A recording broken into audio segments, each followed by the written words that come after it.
Hello students, कैसे हैं आप सभी लोग। पॉलिटी की इस क्लास में आप सभी का वेलकम है। रक्षाबंधन के एक दिन पहले मैं पॉलिटी की क्लास को ले रहा हूं।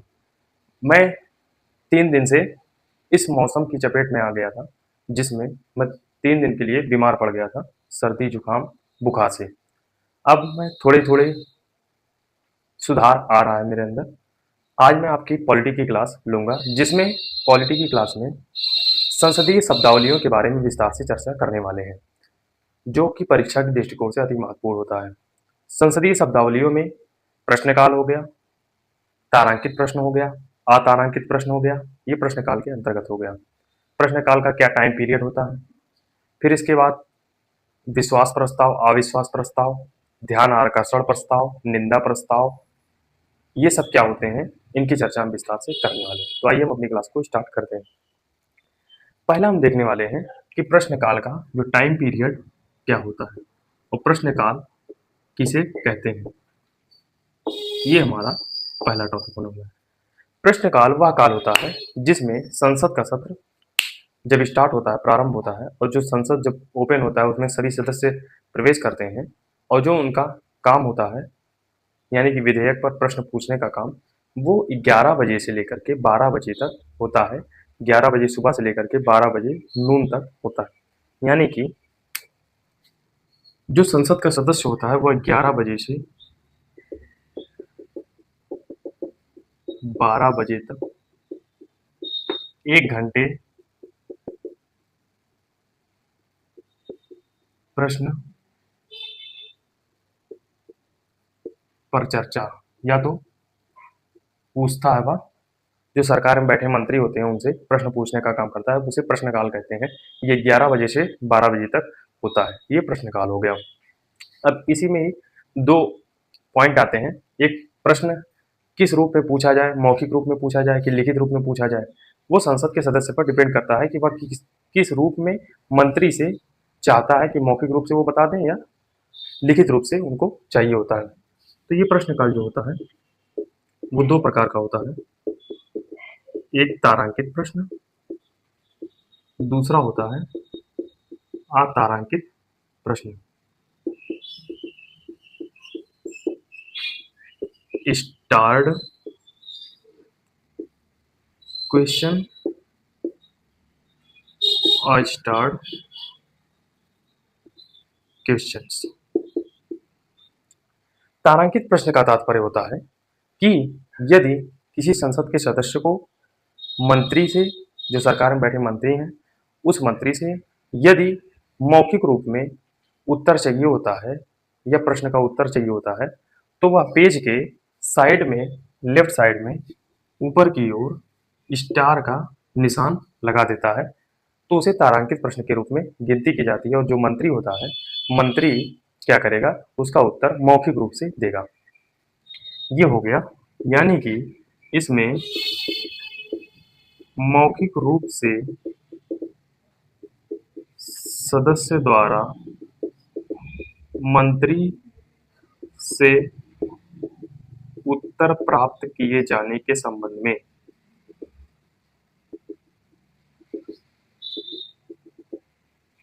मौखिक रूप से सदस्य द्वारा मंत्री से उत्तर प्राप्त कर किए जाने के संबंध में तारांकित प्रश्न का प्रयोग किया जाता है। अतारांकित प्रश्न क्या होता है? अतारांकित प्रश्न का मतलब है जब उस पेज में किसी भी प्रकार का कोई स्टार नहीं होगा, तो जो सदस्य है वो मंत्री से ये ख्वाहिश चाहता है, या तो किसी प्रकार की ये वो चाहता है कि वो उसे लिखित हमको चाहिए, जो भी उसका प्रश्न होता है। लिखित प्रश्न के साथ, लिखित उत्तर के साथ प्रश्न का ब्यौरा, ये आप लोग कभी भूलना नहीं चाहिए। ये हमको उल्टा लगता है कि अगर हम, तारांकित प्रश्न का मतलब है कि तारा यानी कि स्टार लगा देंगे, यानी कि लिखित देना होगा, लेकिन ऐसा नहीं होता। इसमें तारांकित प्रश्न का मतलब होता है अगर तारा लग गया है, स्टार लग गया है, तो उसका उत्तर मौखिक रूप से मंत्री महोदय देंगे, और जो अगर तारा नहीं लगा हुआ है तो उसका उत्तर लिखित रूप से देंगे। ये हमारा तारांकित प्रश्न और अतारांकित प्रश्न हो गया।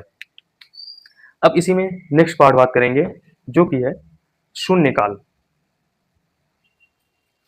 आप लोग इसको नोट कर लीजिएगा, इंपॉर्टेंट टॉपिक है। प्रश्न काल के बाद आता है शून्यकाल।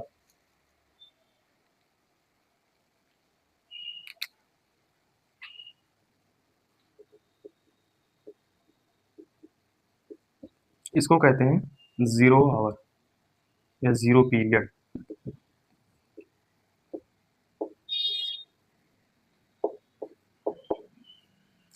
शून्यकाल क्या होता है? शून्यकाल यह भारतीय संसदीय परंपरा की देन मानी जाती है, यह संविधान में उल्लेख नहीं किया गया है। ये भारतीय संसदीय परंपरा की देन है।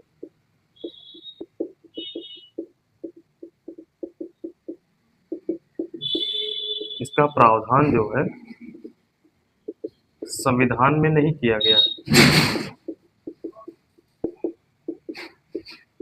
प्रावधान संविधान में इसका प्रावधान संविधान में नहीं किया गया है। यह 1962 से इसका प्रारंभ हुआ है।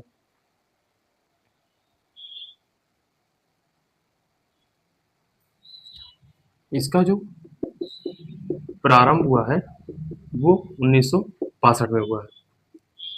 ये शून्यकाल क्या होता है? शून्यकाल में जो सदस्य होते हैं वो मंत्रियों से प्रश्न पूछते हैं, और जो शून्यकाल होता है यह प्रायः 1 घंटे का होता है, और 1 घंटे में अधिकतम 20 प्रश्न से अधिक प्रश्न नहीं किया जा सकता है, यानी कि अधिकतम 20 प्रश्न ही। एक दिन में, 1 घंटे में, एक दिन के अंतर्गत 1 घंटे में अधिकतम 20 प्रश्न पूछे जा सकते हैं,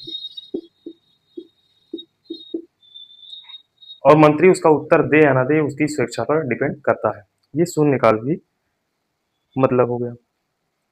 अब स्थगन प्रस्ताव की बात करते हैं कि स्थगन प्रस्ताव क्या होता है। ये काल की बात हो गई, प्रश्नकाल शून्यकाल की बात हमने कर लिया। अब बात करते हैं स्थगन प्रस्ताव की कि स्थगन प्रस्ताव क्या होता है।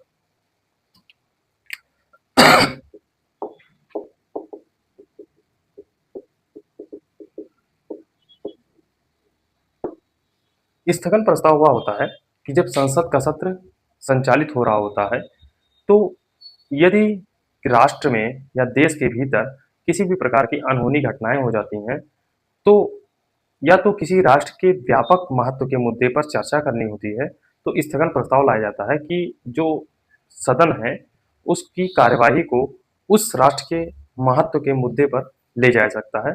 उसको स्थगन प्रस्ताव के रूप में हम देखते हैं। जैसे इसमें कहा गया है, जब देश में कोई विशेष घटना घटित हो जाए, जो कि हमने चर्चा में बताया, व्यापक महत्व का मुद्दा सामने आ जाए, तो ऐसी स्थिति में सदन में स्थगन प्रस्ताव लाया जा सकता है।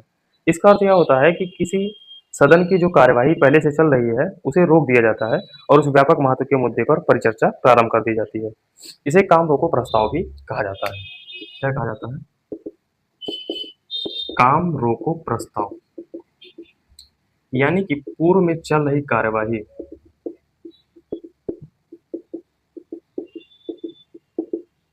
को रोककर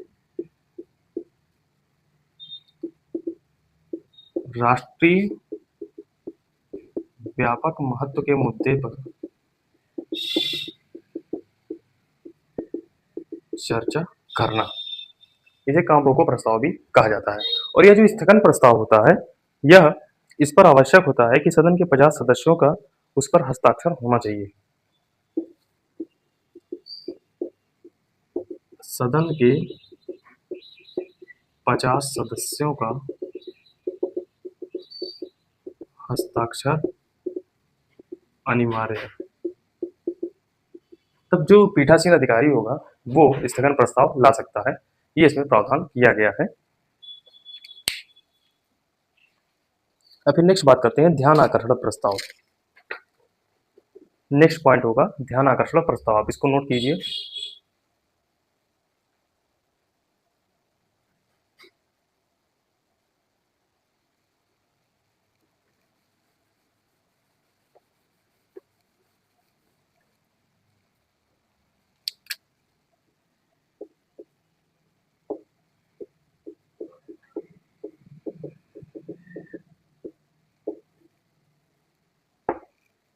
यह ध्यान आकर्षण प्रस्ताव क्या होता है? जब संसद का सत्र संचालित हो रहा होता है, तो उसमें सभी सदस्य जो होते हैं, बैठे होते हैं, उसमें किसी संसद के सदस्य के द्वारा यह मुद्दा उठाया जाता है कि जो सरकार कार्य कर रही है, वो राष्ट्रव्यापी मुद्दों के विपरीत हो गया है, तो उस पर सभी का ध्यान आकर्षित करने के लिए, सभी मेंबर्स का ध्यान आकर्षण करने के लिए उस प्रस्ताव को लेकर आया जाता है और यह राष्ट्र के व्यापक महत्व के मुद्दे पर इसकी चर्चा होती है। तो इसमें पॉइंट कहा गया है कि ध्यान आकर्षण प्रस्ताव से तात्पर्य है कि जब संसद के किसी सदन का कोई सदस्य किसी व्यापक महत्व के मुद्दे पर उस विषय से संबंधित मंत्री का ध्यान आकर्षित करता है कि उसके विषय में सरकार क्या कर रही है, तो इसे ही ध्यान आकर्षण प्रस्ताव कहा जाता है। ऐसे किसी प्रश्न का उत्तर मंत्री सदन में तत्काल दे सकता है या उत्तर देने के लिए समय मांग सकता है, ये कोई बाध्यता नहीं है। तो ये ध्यान आकर्षण प्रस्ताव हो जाता है, जो कि हमने चर्चा की है। सॉरी। अब आता है निंदा प्रस्ताव। ये निंदा प्रस्ताव हमेशा सदन के विपक्ष के द्वारा लाया जाता है, विपक्षियों के द्वारा इसको लाया जाता है सत्ता पक्ष के खिलाफ। निंदा प्रस्ताव क्या होता है कि जब सरकार में किसी योजना का संचालन गलत तरीके से हो जाए या भ्रष्टाचार हो जाए या किसी प्रकार की उस योजना का संचालन सही तरीके से या सही ढंग से ना हो पाए, तो विपक्ष के द्वारा निंदा प्रस्ताव लेकर आ जाता है और सरकार की इसमें निंदा की जाती है। यदि निंदा प्रस्ताव पारित हो जाता है, तो यह मान लिया जाता है कि सरकार अल्पमत में आ गई है, लेकिन इसमें सरकार इस्तीफा नहीं दे सकती। लेकिन ये इस बात का प्रमाण साबित हो जाता है कि सरकार अल्पमत में आ गई है। ये निंदा प्रस्ताव होता है। तो निंदा प्रस्ताव में पढ़ लेते हैं कि जब सरकार की किसी नीति की आलोचना करने के लिए लोकसभा में कोई प्रस्ताव लाया जाता है, तो उसे निंदा प्रस्ताव कहा जाता है। यह हमेशा लोकसभा में ही लाया जाता है।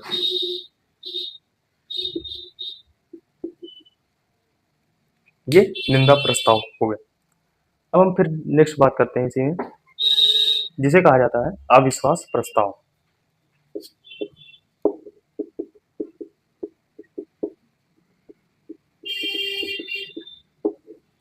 अविश्वास प्रस्ताव जो होता है, ये भी विपक्षियों के द्वारा लेकर आया जाता है और यह हमेशा लोकसभा में ही लाया जाता है। अविश्वास प्रस्ताव क्या होता है? अविश्वास प्रस्ताव का मतलब है कि विपक्षियों को यह भाप हो जाए, यानी कि यह अनुमान लग जाए कि जो सरकार में लोग बैठे हुए हैं, वो अल्पमत में आ चुके हैं। तो विपक्ष के द्वारा अविश्वास प्रस्ताव पारित किया जाता है। यदि यह अविश्वास प्रस्ताव पारित कर दिया जाता है, तो सरकार को इस्तीफा देना पड़ता है। अगर यह अविश्वास प्रस्ताव पारित नहीं होता है, तो सरकार बनी रहती है। ये अविश्वास प्रस्ताव की चर्चा हो गई। और इसको लाने से पूर्व 50 सदस्यों का हस्ताक्षर अनिवार्य है। 50 सदस्यों का हस्ताक्षर अनिवार्य होता है लाने से पूर्व। तो हम बात करते हैं विश्वास प्रस्ताव की।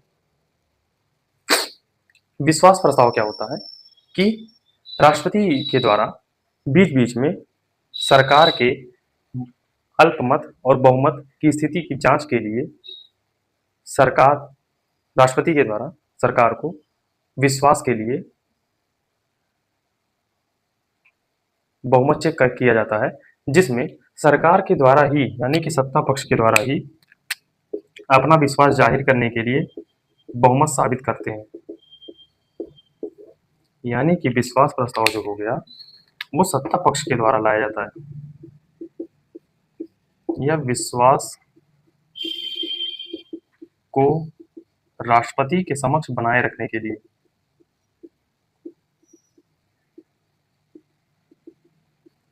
यानी कि सरकार चाहती है कि राष्ट्रपति के समक्ष हमारा विश्वास बना रहे कि जो हम बहुमत की स्थिति में बने हुए हैं, तो उनको जाहिर कराने के लिए वो बहुमत साबित कर देते हैं, तो उनका विश्वास बना रहता है। ये हमेशा सत्ता पक्ष के द्वारा लाया जाता है। अब लास्ट हम देखते हैं धन्यवाद प्रस्ताव। धन्यवाद प्रस्ताव क्या होता है, उसकी चर्चा हम करते हैं,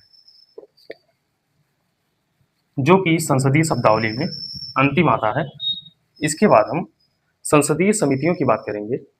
पहले हम धन्यवाद प्रस्ताव की बात कर लेते हैं कि धन्यवाद प्रस्ताव क्या होता है। हम लोग एक अनुच्छेद पढ़े होंगे, अनुच्छेद 87 के, जिसमें कहा गया है राष्ट्रपति का अभिभाषण।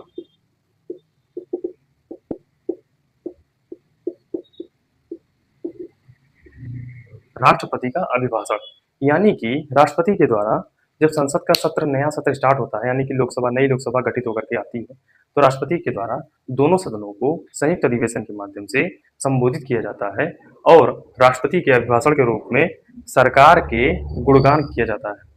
सरकार का जब गुणगान किया जाएगा तो जो सत्ता पक्ष में सरकार है वो राष्ट्रपति को धन्यवाद कहने के लिए धन्यवाद प्रस्ताव लेकर आएगी। राष्ट्रपति के द्वारा सत्ता पक्ष के गुणगान के संदर्भ में